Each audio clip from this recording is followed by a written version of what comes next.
Hey guys, मेरा भी नवीन आप देखें नवीन टेक्निकल जोन। तो गाइस आज हम बात करेंगे Redmi K50i 5G के बारे में।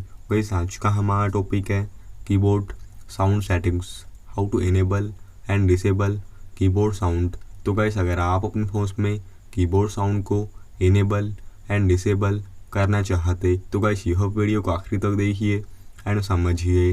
एंड अभी तक आपने हमारे चैनल को सब्सक्राइब नहीं किया है तो प्लीज़ सब्सक्राइब कर लीजिएगा। तो आप सेटिंग्स ओपन कर लीजिएगा एंड यहाँ पे आपको नीचे में देखिए आप एडिशनल सेटिंग्स पे क्लिक कीजिएगा। तो यहाँ पे आप देखिए लैंग्वेज एंड इनपुट पे क्लिक कीजिएगा। तो यहाँ पे आप देखिए मैनेज कीबोर्ड पे क्लिक कीजिएगा। तो यहाँ पे आप देखिए जीबोर्ड पे क्लिक कीजिएगा। तो यहाँ पे आपको देखिए प्रेफरेंसेस पे क्लिक कीजिएगा। तो यहाँ पे आपको नीचे में देखिए साउंड ऑन की प्रेस ऑप्शन दिया आता है, तो आप इसे ऑन कर लीजिएगा। तो गाइस जैसा आप इसे ऑन करेंगे तो आपके फ़ोन में कीबोर्ड साउंड इनेबल हो जाएगा। एंड अगर आप अपने फ़ोन में कीबोर्ड साउंड को डिसेबल करना चाहते तो इस टाइप पे देखिए आप कीबोर्ड साउंड को डिसेबल भी कर सकते। तो गाइस ये था आज का हमारा टॉपिक।